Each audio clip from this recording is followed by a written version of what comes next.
Welcome to the AnteDote. This is Greg McCarran. And this is Jeremy Rothkushel. All right, so we are doing another dispatch here, another 30 to 45 minutes, getting into.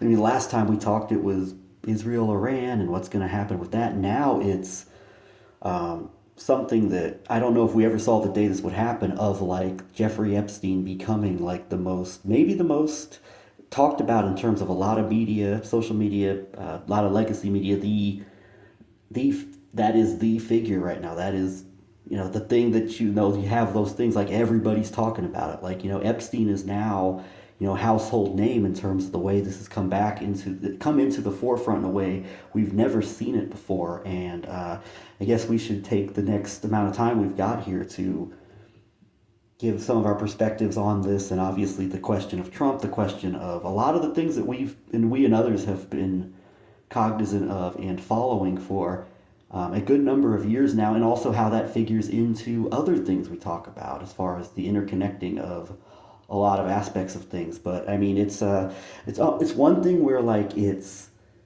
not too crazy that it's gotten like this, but also like I never saw the day when the Epstein thing, and particularly a lot of the intrigue surrounding it, in terms of things that have been talked about like in deep political circles for years now, would become like this household name type of issue with all the media networks and many of the most prominent politicians talking about this publicly. It's quite a turn, and it's definitely a very consequential and fateful turn. And where it goes, I mean, we'll just have to find out. But it is, yeah, there's a lot to unpack with this. But the fact that we're talking about it, and people are talking about it to the level that they are, like I never fully saw that day coming. Yes, and here we are on July 25th, 2025, and most, a lot of people, most people maybe at this point are talking about how this may be the biggest scandal ever in the United States, whether you call it, Epstein Maxwell cover up, Trump, I like to call it Trump Epstein, related to Trump Russia, and they're both not hoaxes. Is the sort of reclaiming of the narrative in that way, or is this pedo gate, presidential pedo gate, or something like that? And a lot of the terminology here, I think, is actually used to obscure how much we already really know about this. And it's actually one of the biggest scandals here, obviously, especially as major media begins to get involved.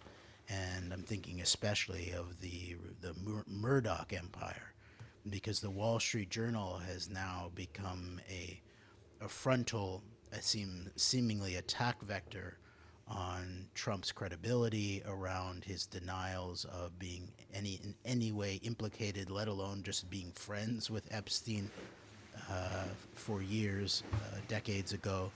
But the fact of the Murdochs being on the front line of this and releasing the kind of material that was at the very least known about 10 years ago, and that that some of us have been talking about regularly over the last decade, is an indicator that this is not some kind of just purely grassroots organic moment, at least in the way that it's being shaped.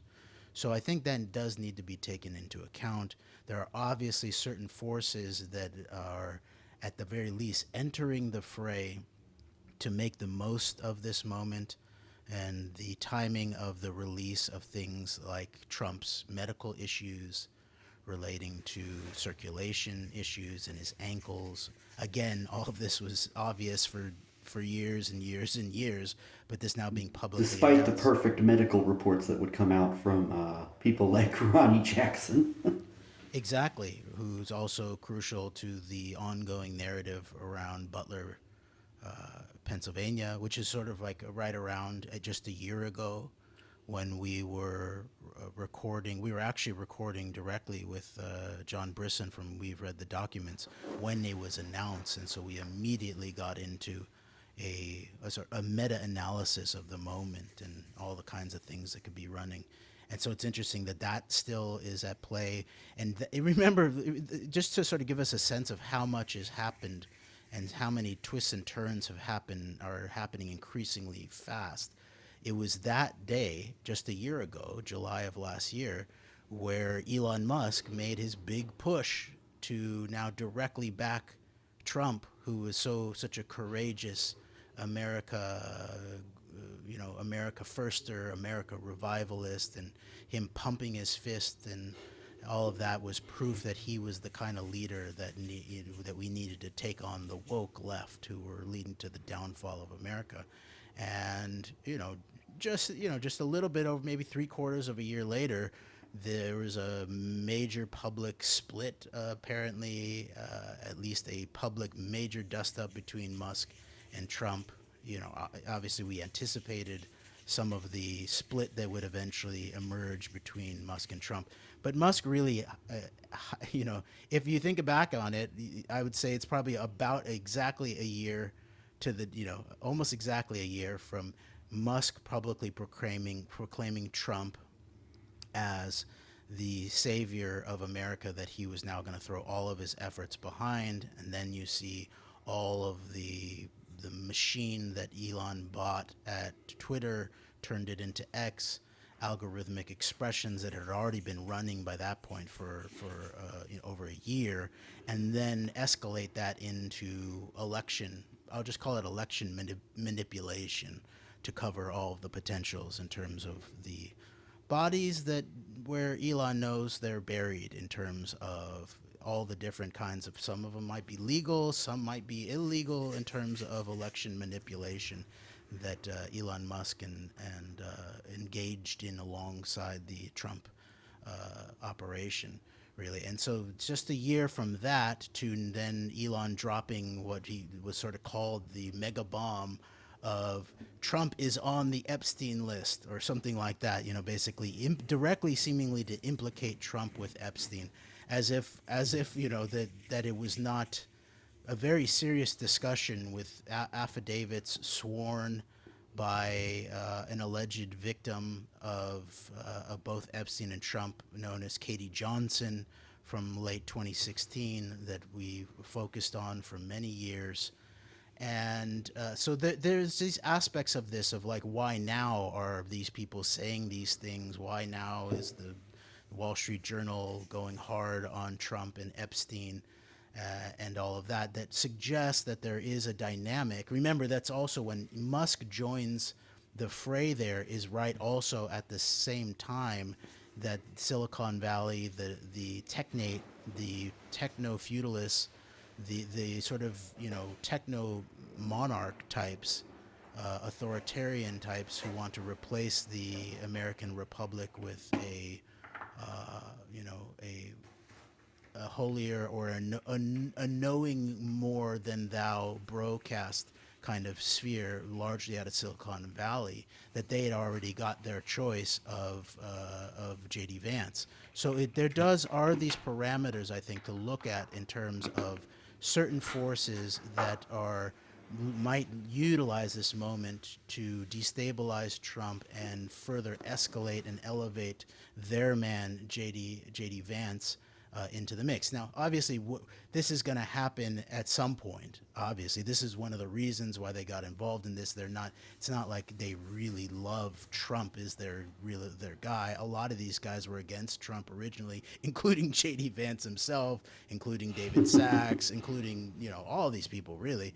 And so they obviously threw in, not because they really saw the revelation of what a bright soul and a good man and a great leader that Trump was for America, but because they had their own things that they were trying to accomplish, some of which they just accomplished in terms of the enactment of the Genius Bill and major moves in terms of cryptocurrencies, digital assets, digital currencies, and in a much larger way of that it connects to the BBB, the big bill, in that it escalates the technological surveillance state in the United States, and then turning Department of Homeland Security, remember, in a totally new agency in the 21st century, totally created out of the deep disaster politics of September 11th and its wake. Now, ICE and this entire agenda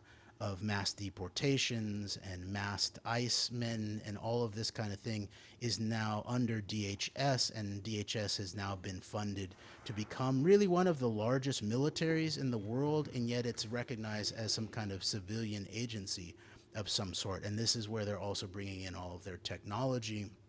People are making billions of dollars in the creation of some of the camps, whether it's Alligator Alcatraz or facilities in Texas that will hold, 5,000 detained immigrants for $1 billion cost or something like that. So obviously, as we pointed out a long time, that these kinds of things, people are going to make money, a large amount of money, and that is the lubricant really for this much bigger kind of very dangerous, very, I would say, seditious, potentially treasonous plan, especially if it involves foreign nemesis who have already waged some aspect of war, at least on the American body politic and we the people.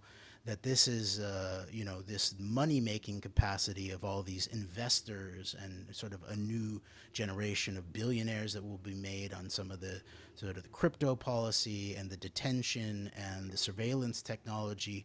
They are really just the tools of a larger, I think, more dangerous kind of project, some of which the powers might be seeking to use this moment of Trump Epstein to further their own path and all this. And final thing I'll point out on that front, Greg, before we sort of go deeper into what is actually going on with Epstein Maxwell, what's going on with Trump Epstein, what are the actual deep politics and politics in the American government around this. I'll just point out too that my instinct when this began to go down, remember there was the first round back when was that February with all of the binder op, that I called really, it had a feeling of like a Soviet disparagement operation combined with a very Israeli controversialization of a deep intelligence operation kind of thing, and that was immediately called out, and so they went back to the table with it. And then finally, just as Netanyahu's about to come into town, the DOJ releases a one-page, maybe one plus a little bit page memo about how there are no significant relevant files in terms of the Epstein files, and Epstein killed himself, and the video records prove it, and we're shutting the case, that we consider the matter closed. Axios, that I pointed out before, has a very strong Israeli ties. One of their major reporters, Barak Ravid, is actually a Unit 8200 Israeli Signals Intelligence, that's military intelligence veteran, and they released this story first and foremost, right as it looks like Netanyahu is coming to town. So what popped to my mind immediately, this does have a feeling of like this is Trump's Monica Lewinsky moment, because remember that was Epstein and the Maxwell network were operating heavily within the Clinton administration.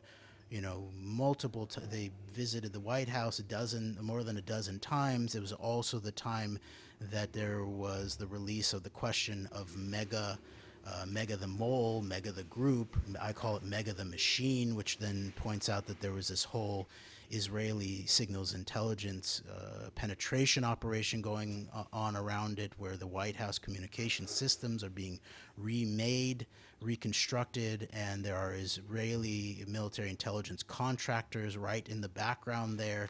And it looks like this rumor that Bill Clinton basically was quote unquote caught on tape telling Lewinsky there are other parties potentially listening to us. You remember that whole thing?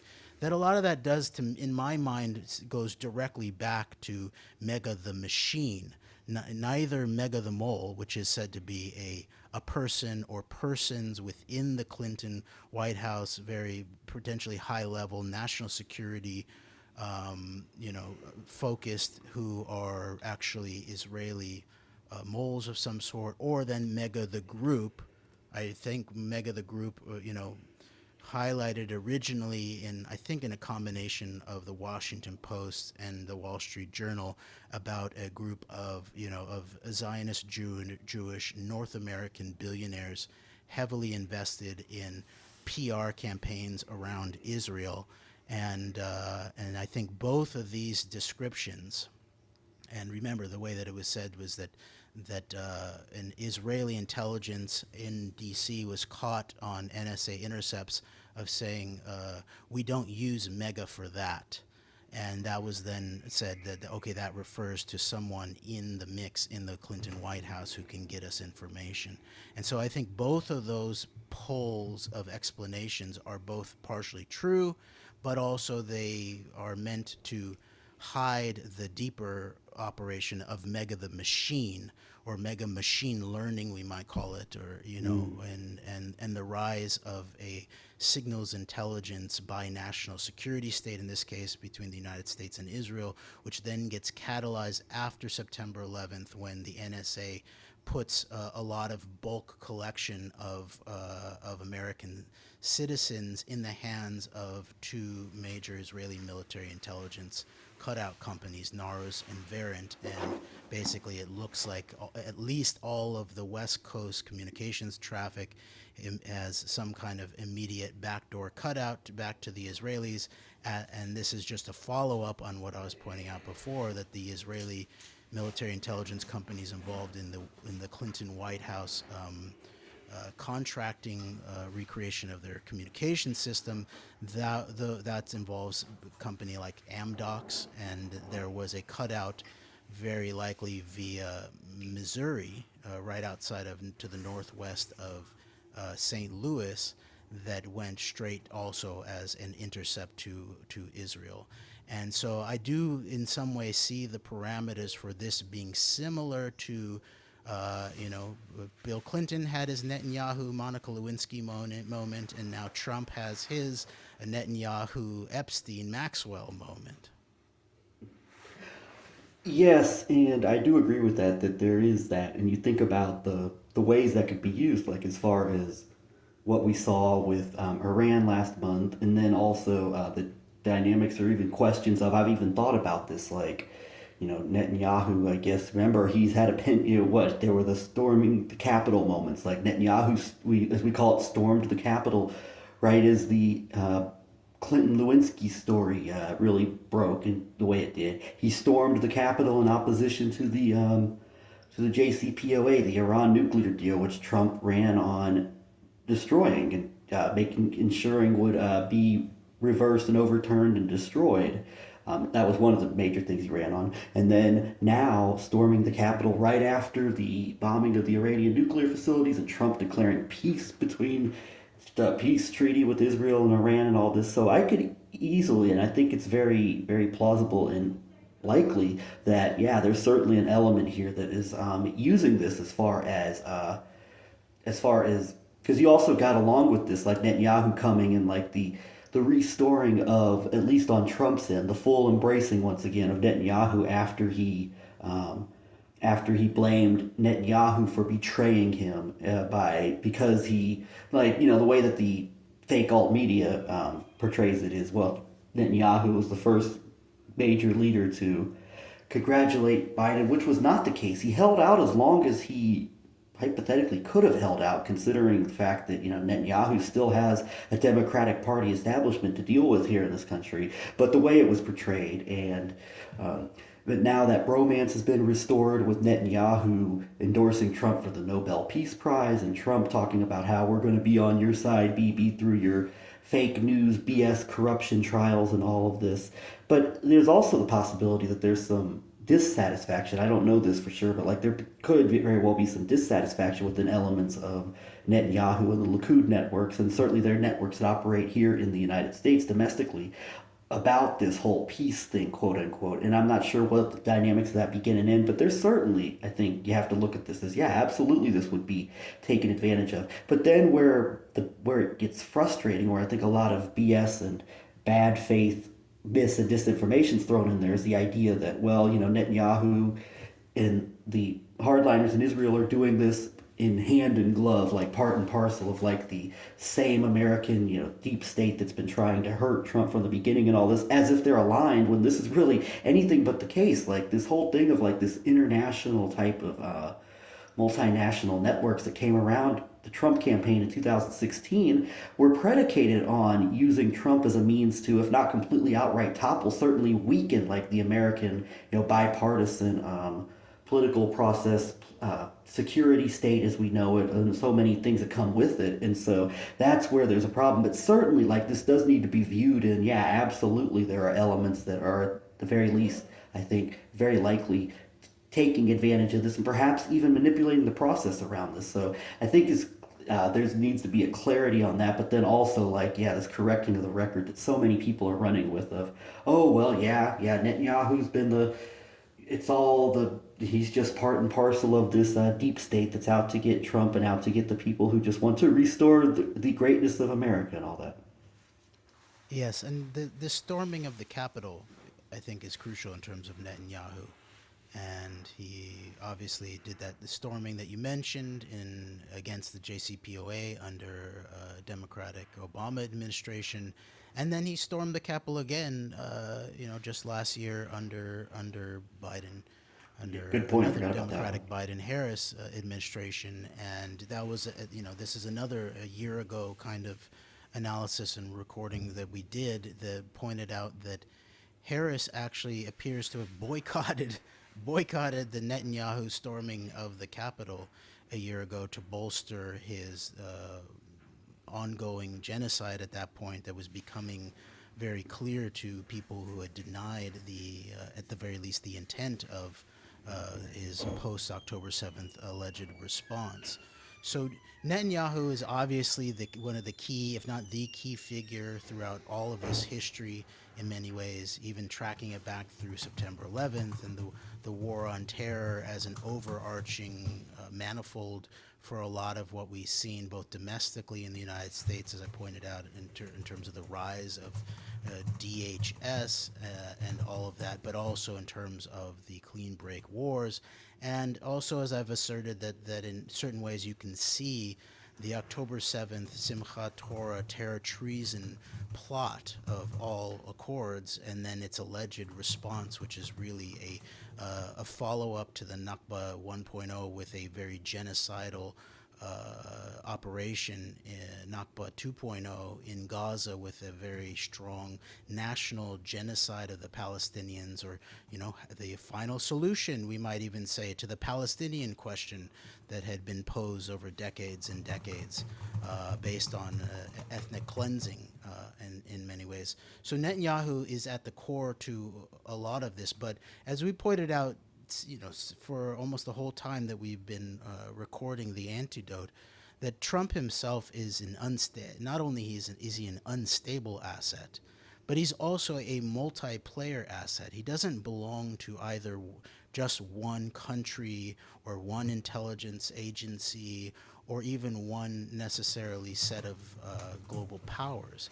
And the issue is that Trump is compromised. The compromise on Trump is so deep, and both in time and space, meaning it goes back decades and decades and decades, and it even links in domestically to the Roy Cohn compromat operation.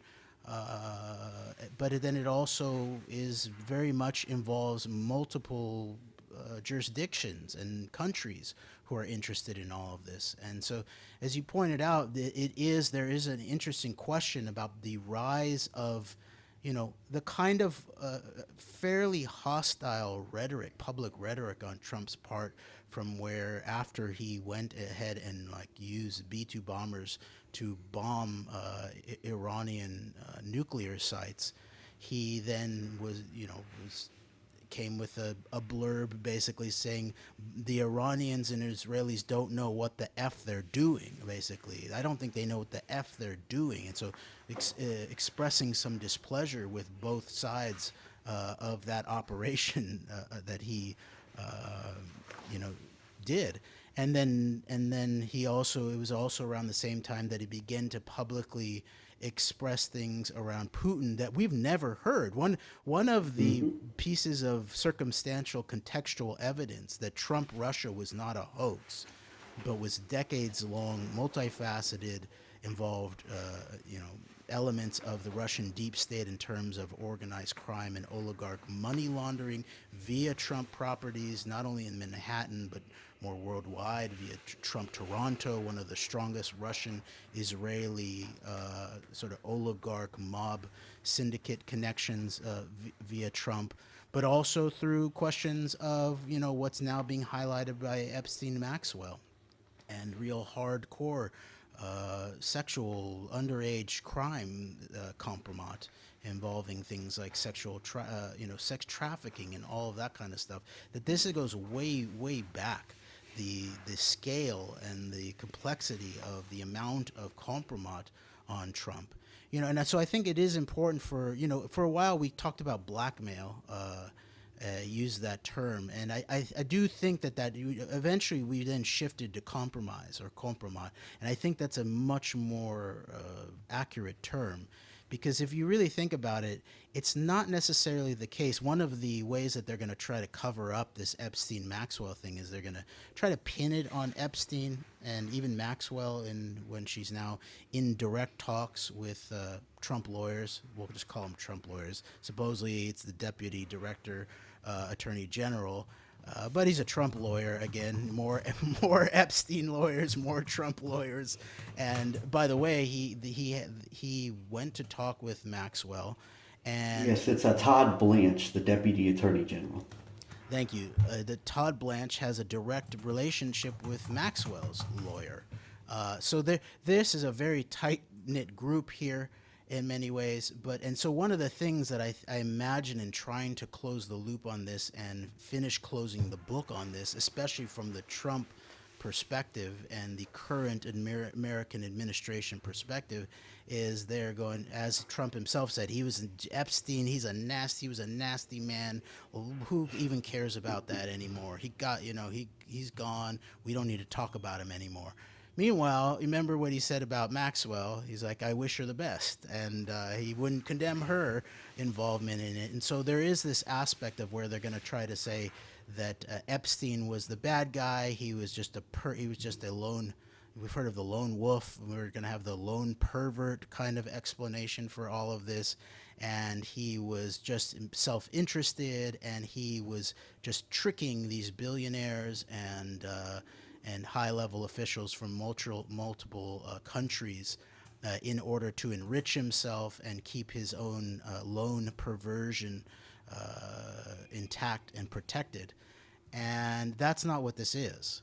Even the aspect of where there could be blackmail material is really something more like omerta, or like the being jumped into a gang, a mutual compromise, where you are now, this is how you elevate yourself into a fold. This is how a group of powerful criminals, in this case, a gang, it's just a gang of a different sort,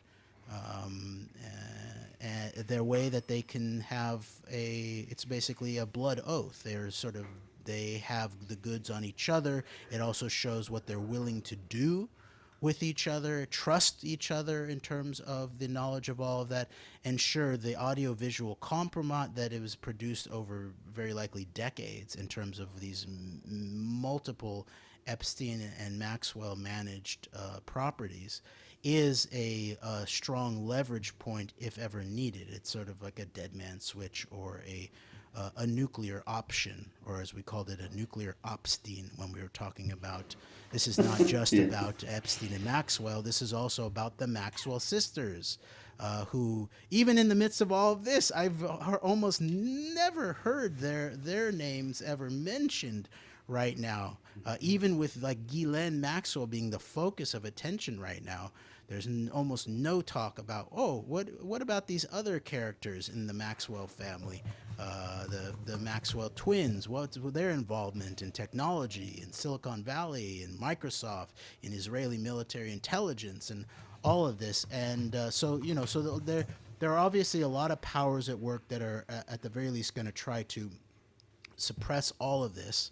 That would be the Trump is, as I pointed out, the Occam's razor, Alex Jones, for all of this is not that Trump is battling the deep state or he's sort of getting exasperated with having to fight the deep state and you have him in a difficult position. The Occam's razor of all of this is what we actually publicly know at this point, is that Trump knows he's in the so-called Epstein files. He was told that he's in the Epstein files by his own attorney general and probably others. And this sounds actually very similar to Trump being told very early on in his first administration by the former Attorney General Sally Yates that his national security advisor, Michael Flynn, was now publicly compromised in that the Russians, the NSA had signals intelligence evidence that the Russians knew that Michael Flynn was lying to the American people and to the public about certain things that he said privately with the Russians themselves.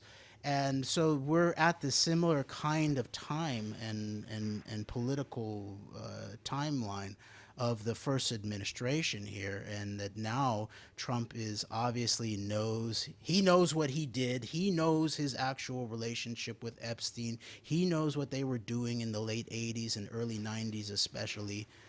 He knows he's been lying about how he was never a friend, and he knows that he's lying about that he never does doodles and never sent Epstein some weird kind of letter that Rupert Murdoch had published in the Wall Street Journal, obviously straight out of the hands of Ghislaine Maxwell herself.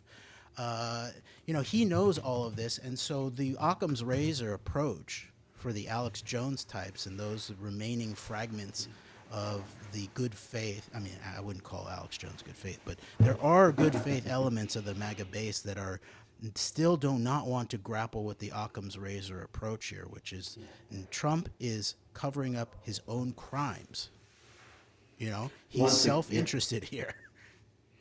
Combination of covering up his own crimes and then projecting onto other people. Like, it's always projection. Like, well, I'm under fire for these Epstein files. Well, let's resuscitate Russia, and talk about arresting and court-martialing all these deep state traitors. And also, Jeremy, let's throw out there that that I don't think this is getting nearly as much traction as it should, but the nature of the Trump-Epstein falling apart, and it was the bankruptcy auction for the home of Dmitry Rybolovlev in Palm Beach, Florida, and how that doesn't get talked about. It's all about, oh, well, Trump barred him from Mar-a-Lago because he knew he was a creep, when, like, this whole thing is still not discussed nearly as much as it probably should be, even now with, like, Epstein becoming a household name. Although there are several articles, you do a Google search for Rybolovlev, and there are several things that have come out in the last week, but not nearly enough stuff, I don't think, as far as, like, the question of, well, what exactly was the nature of this Trump-Epstein falling out that all of these media figures and personalities have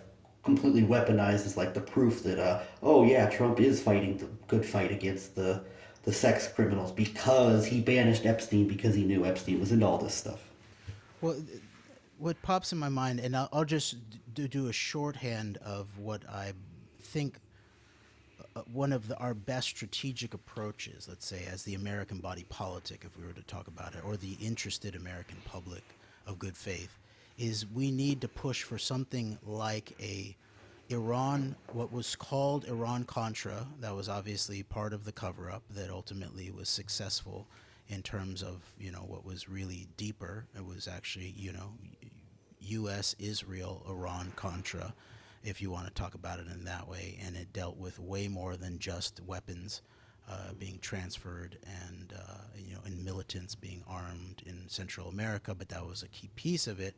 That we had the Iran-Contra hearings, and these went on for a long time, and they captured the American imagination. And I remember, I was young at the time, but I remember hearing them on the radio, in the car. And I do believe that it was probably one of the earliest political awarenesses moments that I had in my life. And so, not that I think that there won't be lots of actors that will work to try to limit the hangout on this, or disparage it, or create red herrings, or try to skew it in some way, so we think that we've gotten enough transparency, but there ends up being no serious accountability. But I do think that this would be the good faith, full spectrum political approach in the United States right now, is to not let the Congress rest on something like getting a few files from the Department of Treasury, or getting an interview behind the scenes with Ghislaine Maxwell. But no, hearings, hearings, hearings, live broadcast everywhere. You actually, instead of, trying to catch administration officials in lies, or trying to parse out the very self-interested, obviously, someone who's already been credibly accused, I'm not sure, held account for perjury, such as Ghislaine Maxwell, who is very self-interested to make a deal with Trump to either pardon her or commute her sentence, especially sort of toward the end of his years, if she can come in and acquit him of any wrongdoing at the very least.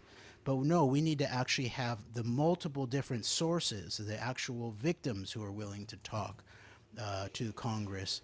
And we need to have lots of analysts. We need to have journalists. We need to bring in a whole bunch of people to testify on the live record to Congress. And this is how I think we will have a potentially public moment of not only truth, but that could be then pushed to the level of accountability, potentially both legally and politically to some extent.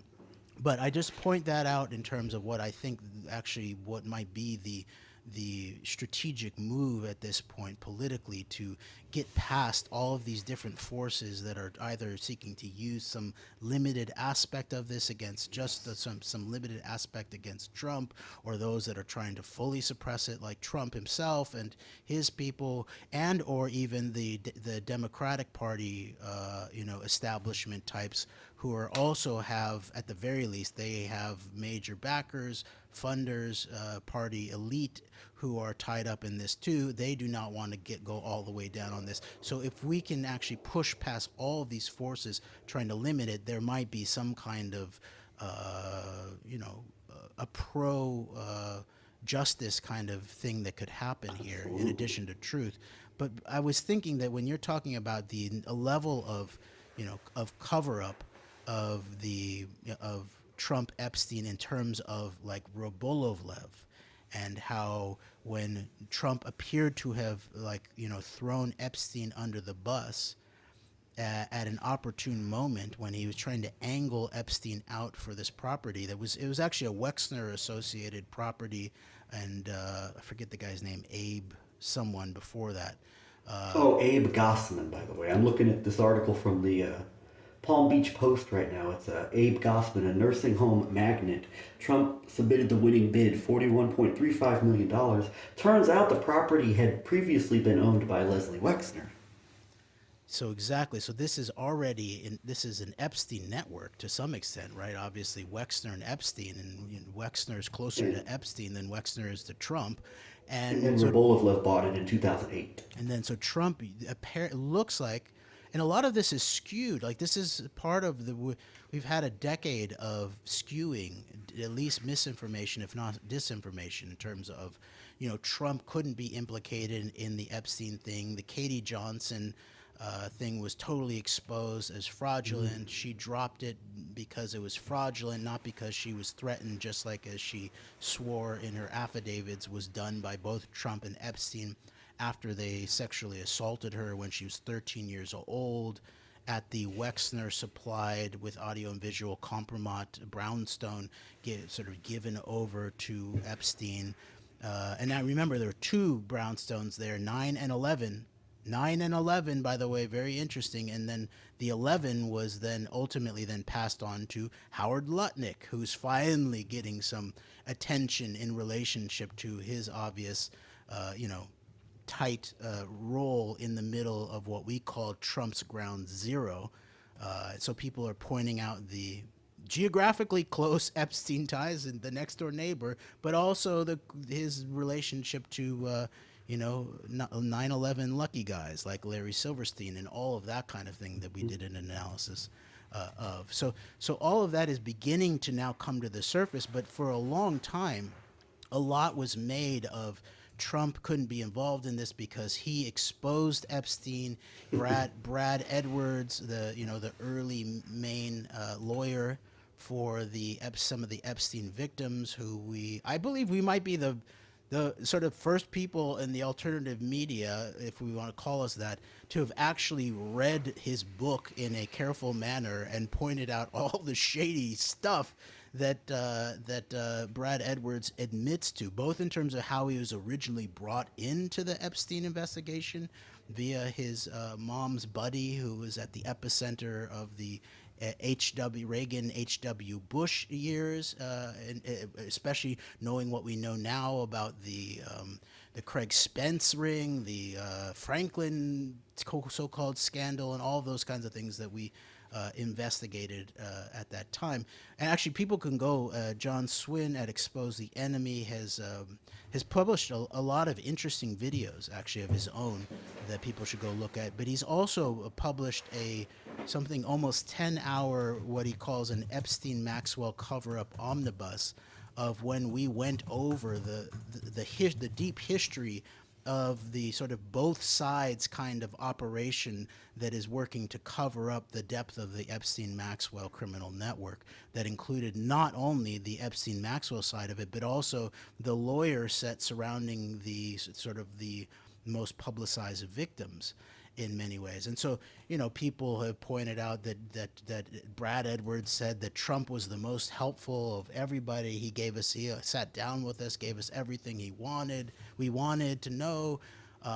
He was the first to sort of, to expose Epstein to the police, kick Epstein out of Mar-a-Lago, and it's because he's a principled guy. He finally found out what Epstein was doing, trying to procure underage girls from Mar-a-Lago in order to do this. But meanwhile, the actual evidence points to directly what you're talking about. Trump and Epstein were in a battle for a very sort of crucial piece of property in Florida. Abe Gossman, Wexner, and then Trump appears to have thrown Epstein under the bus, limiting his own exposure to some extent at the same time, and then uses that to elbow Epstein out of the deal, successfully takes a hold of the property, and then years later, not that many years later, but a few years later, when Trump is actually at maybe his economically most vulnerable in the 21st century. And by the way, it's also surrounding the larger crisis that some people will actually point to. Did Jeffrey Epstein have, remember Bear Stearns, Jeffrey Epstein's background, Bear Stearns. Jeffrey Epstein appears to be an early agent of certain kinds of financial instruments that very likely led to what looks more and more like an orchestrated financial crisis in the United States that Trump himself was facing in a magnified kind of way in his own, personal and professional life in terms of his property ownership. And right at that moment, then this key Russian sphere fertilizer oligarch, Rybolovlev, comes in and I believe more than doubles Trump's money on this property. And this is that moment where we pointed out that Michael Cohen's first public take on this was that Trump had mused to Michael Cohen at the time of whether this was a gift from Putin. And remember, Rybolovlev is also the oligarch who followed around the Trump campaign in 2016 with his private jet. So I'll just finish this up by pointing out that I believe that Trump Epstein is Trump Russia in many ways. And I would also say then, if we're going to sort of make Trump Russia is just one piece of what we shorthand as 11-9, a multinational, a transnational, multi-decade long deep operation, an overlapping intelligence operation by different kinds of players that then ultimately implants the so-called MAGA movement and then the Trump presidency into the heart of the American body politic and American government and American economics. But I would say then you can actually this is all one network. You can there are the major elements that would point to that Epstein himself was involved in the 9/11 network. So I think you could say 9/11 Epstein, Trump Russia, Epstein, Iran, Contra. This is the same network to some extent. Now it's sort of grown in size at different times. There are different players that come into the mix to some extent. But we're looking at something very, very deep here that we can, shorthand by talking about Trump Epstein. And none of this is a hoax. This is very real. Trump Russia, Trump Epstein, both very real, both not hoaxes. Yes, indeed. And so, just to clarify, you mentioned the Trump. Trump got the winning bid at the auction for the estate that had been owned by Les Wexner and then by Abe Gossman, $41 million. Rybolovlev got purchased the property from Trump for $95 million. That was in 2008. And then I don't know if this is significant or not, but there's an interesting question. I think it's worth questioning the fact that, well, this property was demolished in 2016, of course, the year that Donald Trump was running for president.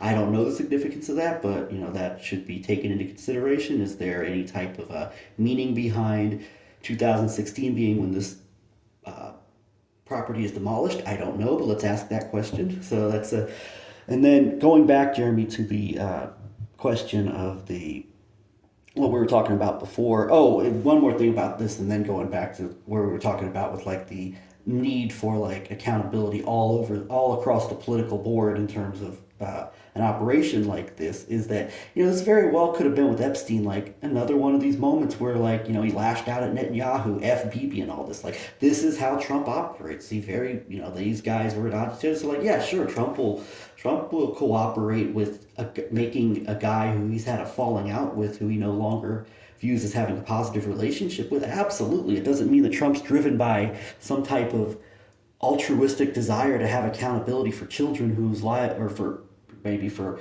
underage girls whose lives have been ruined by all of these things that have been going on over the decades that he may very well have been involved in himself. So I think of that. And then, Jeremy, just to go back to this point, though, I think it's important that your good faith people across the aisle, whether you be maybe you're a MAGA supporter who feels burned by the fact that like this stuff that in the way that this thing is being treated, or in terms of on other issues you feel like you've been burned in general, or you're just thinking of a couple of groups here, or you're a person on the political left who realizes and who had this very bad feeling about the way that the Democratic Party was handling or not handling, certainly in the 2024 election, but also all across the board over many years, the question of, and the ongoing, certainly in 2024, the ongoing mass slaughter of Palestinians in Gaza. And I think that good faith people across the board, we can't trust legacy media to do this. We cannot trust most of our political figures, I don't think, to do this. But, let the cards fall where they may. If some of the, there's anything that's involving anyone of notable, like just throw all the cards out on the table and let's just get as much information about as many people as possible out there on the record. We're not going to play this game of, or we're not going to accept this game of, oh, well, this may make certain people look bad, so we're not going to deal with that. I think that's an area, and this is also a potential coming together here between, I think you could see some type of, to some extent or another, for forming of maybe not exactly an alliance, but some type of like common interest coming together. People from the MAGA coalition who feel spurned and who are still of good faith and still want to see accountability, with a lot of people in terms of maybe you'd call them on the political left, or who are disenchanted with a lot of the problems with, say, the establishment Democrats. This is an area where we're like, hey, people could come together and call for accountability and all this. And I also think we'll need to have this beyond just like maybe, oh, I don't know, let's just throw a couple names out there. Like, this might need to be beyond some type of Ro Kahana, Marjorie Taylor Greene, just to throw a couple of names out there, quote unquote, let's hold everybody accountable kind of thing. But I think this is an area where certainly there could be this push from a lot of different people for, yeah, let's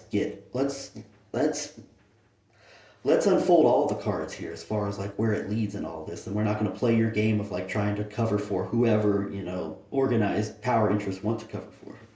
Exactly. And there are two indicators, one which you just mentioned, that make it sort of obvious to me that there is a potential here for exactly what you're talking about, something that could actually politically overthrow the bipartisan RICO operation known as two-party politics in the United States. And that there is a threat that this could actually really turn the tables on all illegitimate power sectors at this point. And because at the same time is that there are all these people making new power moves, I would say. And some of that is related to like what you're talking about. There's like Thomas Massey and Ro Khanna, MTG, even Hakeem Jeffries. There's these sort of younger, some of these are younger players who very likely are not personally implicated directly in anything that might come out in terms of Epstein Maxwell. But very likely, some of their more extended political alliances could, if this thing goes all the way down to its root. And so there are new power players who believe that they can use this as a moment to sort of like create a new power set within the Democratic Party, within the Republican Party, just like I was talking about before, that there's an entire oligarchical and a new generation of oligarchical forces working to probably create a or take advantage of a power vacuum here. And so that's one indicator to me that there's these types who I think, I've heard nothing from, Thomas Massey, MTG, Hakeem Jeffries, or Ro Khanna, that they want to actually overthrow the bipartisan RICO operation that they're involved in terms of their establishment party politics. So that's pretty obvious to me that they want to, even those that are pushing inside of the Congress for some amount of transparency.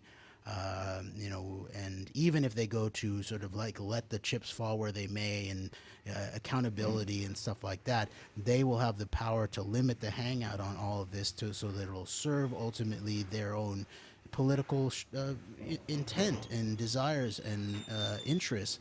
But then the other side of this that makes me think that there are powers that want to hijack this possibility is Elon Musk himself, trying to actually creating the American Party as a new third party kind of approach to this neither nor, that kind of thing. And so it should just be obvious on the surface that, that a foreign born techno oligarch who threw in with some of the most seditious elements that we've ever seen in this country is very likely not sort of now seen the light, and that's why he's dropping the nuclear Epstein and saying Trump is involved with the Epstein list and all this kind of thing. So those two poles here, both the party players themselves from inside the Congress trying to grab this as a political strategy moment, but also these oligarch types who are sort of above and beyond the politics of all of this,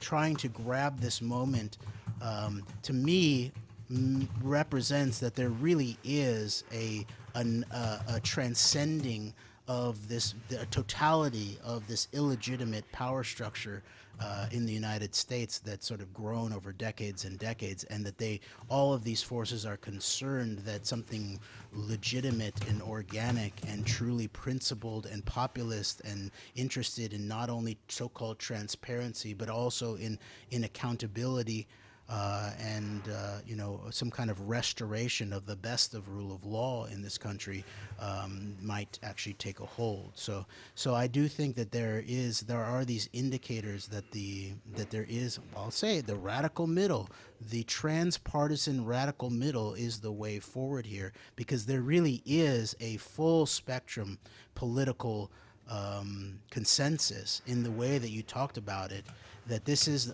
a line too far. And there have always been those voices within both parties, but definitely across the entire political spectrum, that over the last decade have been saying, we don't care if like our party's guy is potentially implicated in this in terms of the Clintons or something like that, or if our guy, Trump or Lutnick or these kinds of people might be potentially involved in this. We want truth and accountability for all. This is a real red line, not only politically but ethically, I think, for people. Now, I'll just finish by saying that it's in the sort of the good faith MAGA base where a lot of the resistance still remains. And I'm not talking about Alex Jones, who's just like an RT satellite and a sedition monger and a total fraud, really, I think, when it comes down to it. Yes. But so I'm not talking about him, but there really is this good faith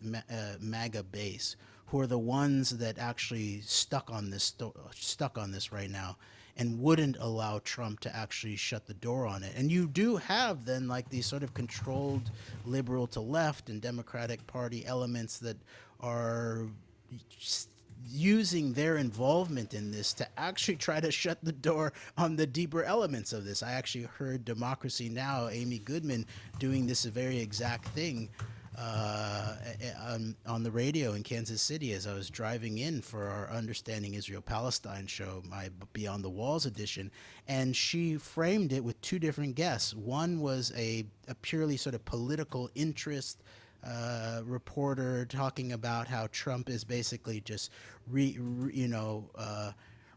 what he sowed in terms of right-wing extremist conspiracy theory, and they're now not going to let it go. But with no truth content about the actual nature of the story beyond there were victims of Jeffrey Epstein and Maxwell is in prison. But beyond that, no actual political, let alone deep political content about the truth of the matter. And then so she followed that up with then it was more legitimate. I think it was the voice of someone victimized by this network who's now working publicly to work on behalf of other victims of this network. But the way that Amy Goodman framed it was that it was sort of like a human interest story. Again, no deep political context, no mention of the idea of geopolitics or political compromise or that kind of thing, or how this was tied into the commanding heights of technology or of multiple governments in any way, other than this is again the disgraced financier or the lone pervert kind of scenario. Other than hinting at that there were others involved and maybe they should be held accountable. So that I can sense that there across the spectrum there's these forces that are saying that they're for full transparency and accountability, but they are still working some level of a cover-up. And that includes the best faith of the MAGA base, who are still almost aligned with Alex Jones by almost taking off the table because of their allegiance, their stated allegiance to Trump, partially because they're trying to show themselves to be trying to hold the real MAGA alliance together and show that they're not doing this because they hate Trump or something like that. They love Trump, they support Trump, they supported Trump, and they will not really deal with this Occam's razor approach of why Trump himself is the one lying about this and trying to close the book on it, and then using Tulsi Gabbard, as you pointed out before, to trot out a bunch of things that they still will not admit that Trump also lied about, which includes Trump Russia, or now called the Russia hoax, or Russia, or Russia Gate. And so I'll just finish up in terms of my earlier point about nomenclature and terminology, about how people using shorthand things like Epstein is CIA, Epstein is Mossad, Epstein is MI6, Epstein may have had contact with KGB, in the words of Alex Jones, as you pointed out, Greg, which is an interesting limited hangout from his purview as a Russia Today satellite of some sort, especially over the decade. But this idea of gate, every scandal turned into gate. We always knew that there was something trivializing about the use of that, because the original scandal was not heavily criminal. No one died. No one was directly killed. It didn't have to do with war and peace. It was a break-in. At a hotel. It was political. These kinds of things. So there was always this trivialization of using the gate as a way to talk about a major scandal and something that was beyond a scandal that involved things like potentially national security. and all of that. But now we have this evidence from John Newman's recent investigations into uncovering Popov's mole. By the way, that nomenclature of Popov's mole was originally coined by who? The dean of deep politics, as we've continued to try to keep the more academic and accurate use of deep state and deep politics alive over the last decade by pointing out its actual usage, origins with Peter Dale Scott, the dean of deep politics. And so it was Peter Dale Scott who originally identified this problem of Popov's mole that John Newman now has decades later actually at least solved part of it. And that Popov's mole, a Russian Soviet GRU, a mole was at the high levels, and now it turns out it's moles at the highest levels of of CIA. And one of those people that is identified by Newman as a deep mole, and we'll have to go further into this again in future recordings, but Bruce Soley and James McCord at these key locations at the CIA Bureau of Security Research, having almost basically all the personnel files of CIA in front of them, also overseeing to some extent Angleton's operations and all of that. These were long-term, deep Soviet, high echelon Soviet penetration moles. And who is James McCord? You can just go look on his Wikipedia page at this point, and it even mentions this, what's called a hypothesis by Newman and his writing, but he's really proven this thing out in terms of travel records and all of this.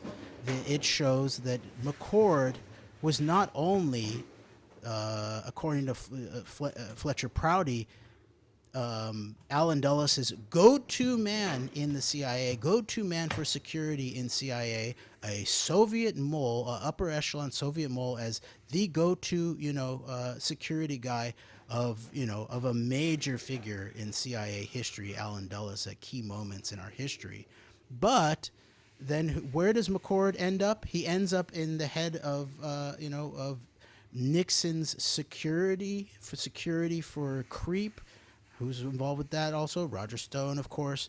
But also, McCord was running the logistics, the security logistics, electronics operations for the Watergate operation itself. So anytime you hear Russiagate, remember that Watergate itself was also very likely Russiagate of some sort. So a high-level Soviet mole at the highest levels of CIA security had some kind of interest in the Watergate operation itself. Now, I don't think we definitely don't have time to unpack what that could be at this point, but I just want to point out the resonance of how Russiagate is used in a way that actually even covers up not only Trump Russia itself, but also then covers up the deeper possibilities of Watergate itself. And so, and then final point on nomenclature here is the Mossad. They keep on talking about Mossad, right?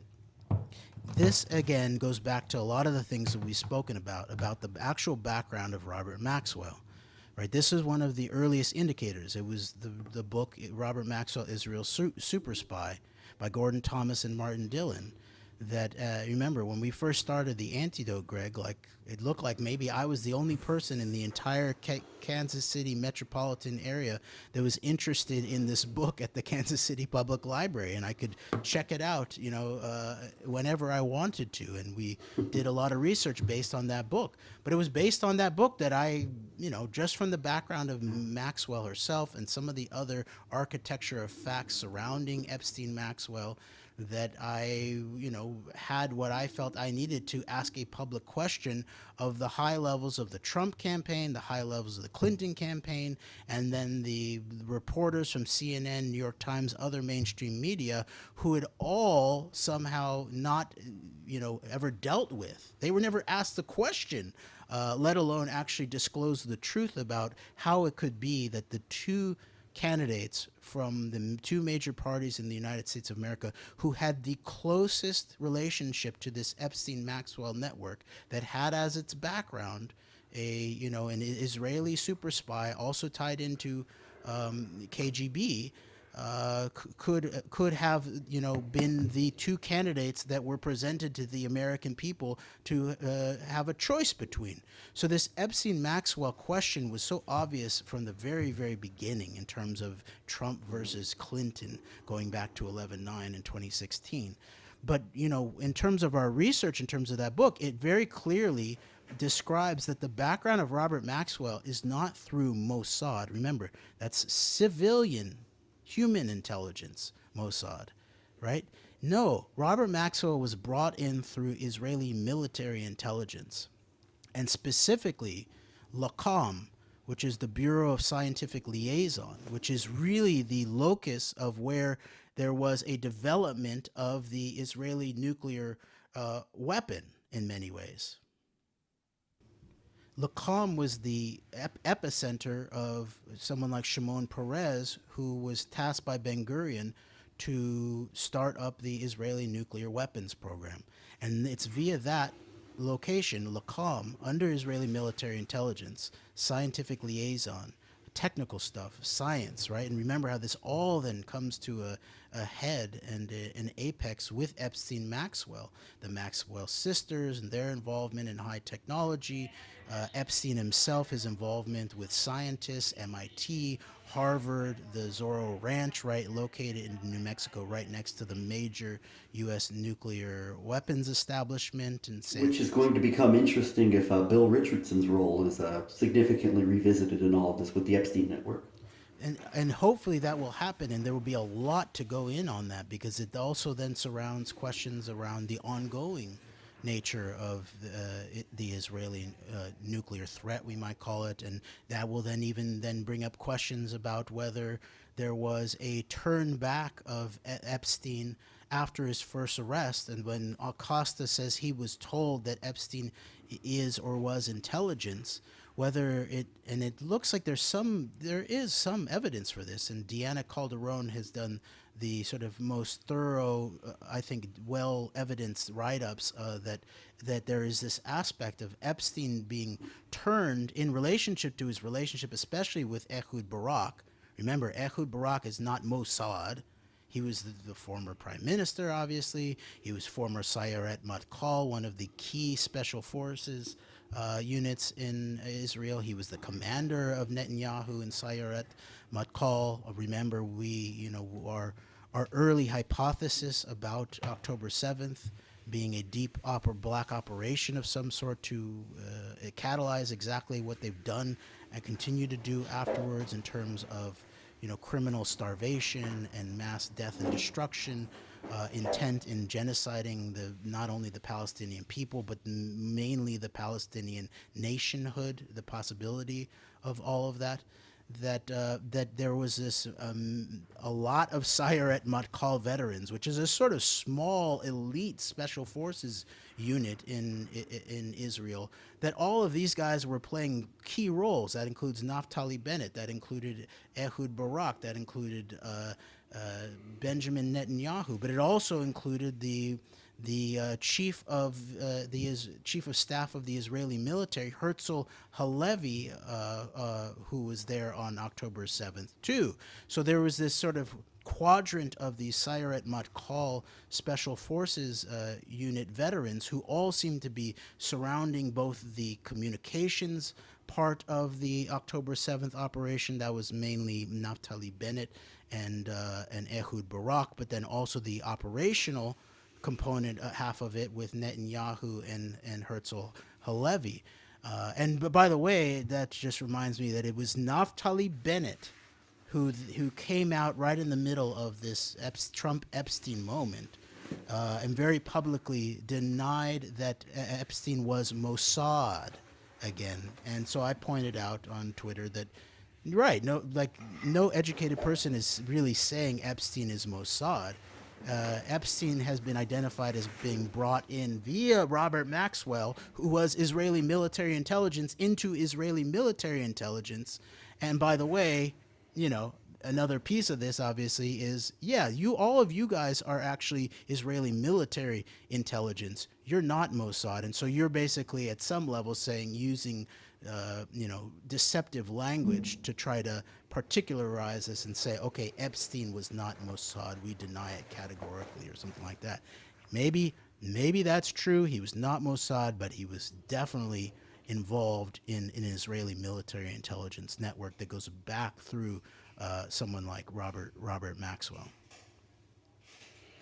Yes, and thank you for that real deep dive there. I think you really brought together some of the longer term long term networks and events that and individuals that we've been focusing on here for years into this. So I really appreciate that. And I think with this, I think we've covered about I think as far as I think this, we'll probably get ready to wrap it up about here, unless you have any final comments, Jeremy, as far as this dispatch on the state and nature of this, of the explosion into the mainstream of this whole Jeffrey Epstein matter.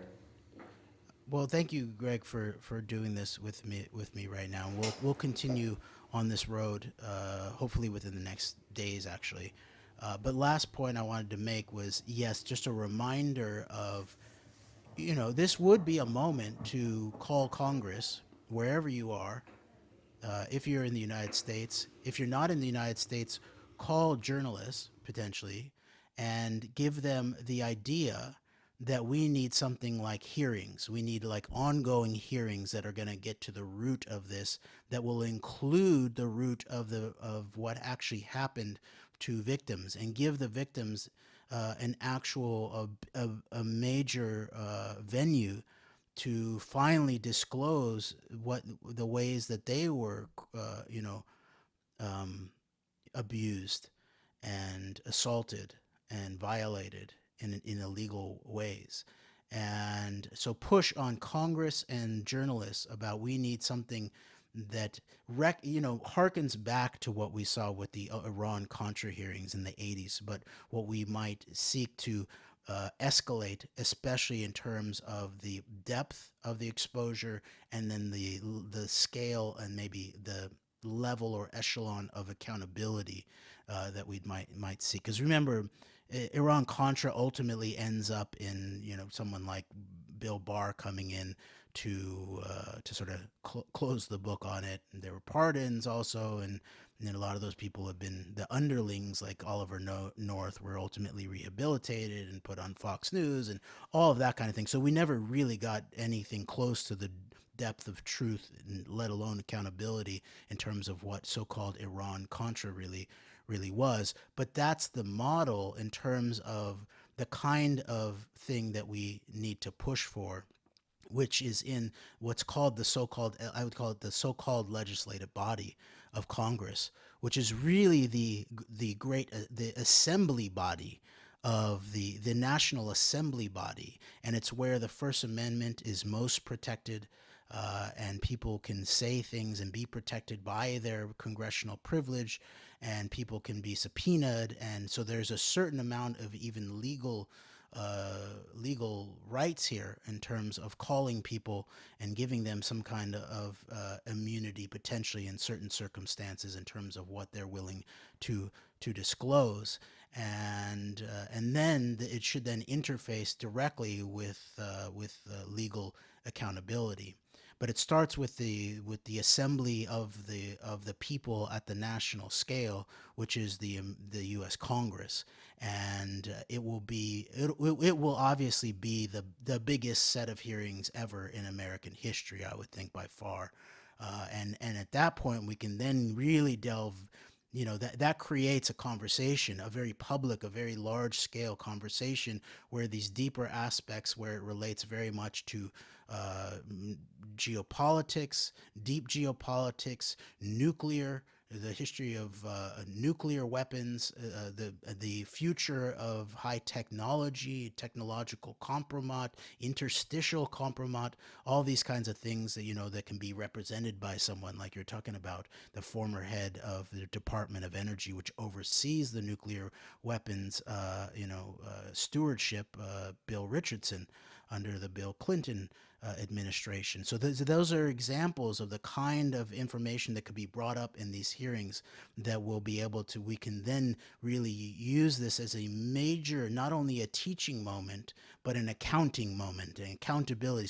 So transparency and accountability, teaching and accounting to some extent, I think there's possibilities here if we can push this through. So I'll just call on folks to, move in whatever way that you can to push this idea that we need big and long-serving hearings on this, and not allow Congress to try to cover this up with a few different one hearing like they did basically with the so-called JFK files, or just some kind of behind-the-scenes deposition of a very questionable witness in terms of Ghislaine Maxwell. And then final data point I'll say that we should cover more too is, as you pointed out, Greg, someone like Alex Jones, who became a satellite of Russian propaganda at a key moment with the rise of the Trump-Russia operation, that piece of the 11/9 operation, being very even uncomfortable, as you pointed out, about just acknowledging the deep connections of Robert Maxwell to KGB. And it wasn't just with any KGB, it was the top levels of KGB. He interfaced with the top level chief of KGB. And major operations that have even involved things like potential, coups in the Soviet Union, potential things like, expelling the Jews from the Soviet Union to Israel as part of the potential trade-off, and things like very high-level kind of stuff. So not just some kind of informant. And by the way, again, that's the other part of this Lacombe background of Robert Maxwell. It's not just nuclear weapons. And as we pointed out with Arnon Milchan, another Lacombe operative, who's then sometimes called Mossad, but no, Israeli military intelligence, Lacombe, procurement of not just nuclear material or triggers and all that kind of thing, but biological and chemical. And then, as we pointed out too, obviously he was, his role as a Hollywood executive producer means that he was also involved in global propaganda operations, not just for the South African apartheid government, as has been exposed, but also for the Israelis.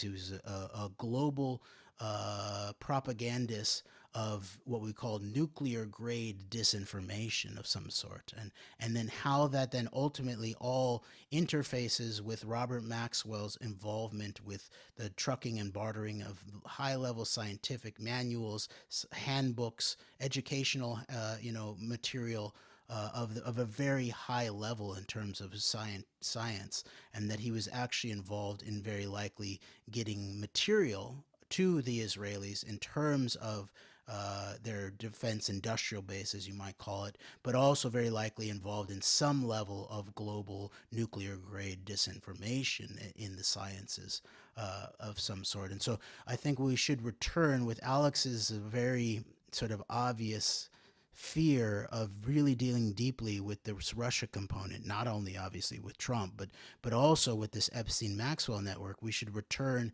to, Nathan Myhrvold, the first chief technology officer of Microsoft, Bill Gates's maybe closest advisor, ally in Microsoft, at a time where he's not only writing his book, The Road Ahead, but also at the time when Microsoft was beginning to become an Israeli company, as they now publicly admit. We're as much as an Israeli company as we are an American company. But it was Nathan Myhrvold who instigated a trip to Russia, focused around a Russian federal district that is about nuclear weapons, nuclear science, nuclear security, that the average person cannot visit without the Russian government sort of giving the okay. And it was Nathan Myhrvold, Jeffrey Epstein, Esther Dyson, and a few other people in the late 90s.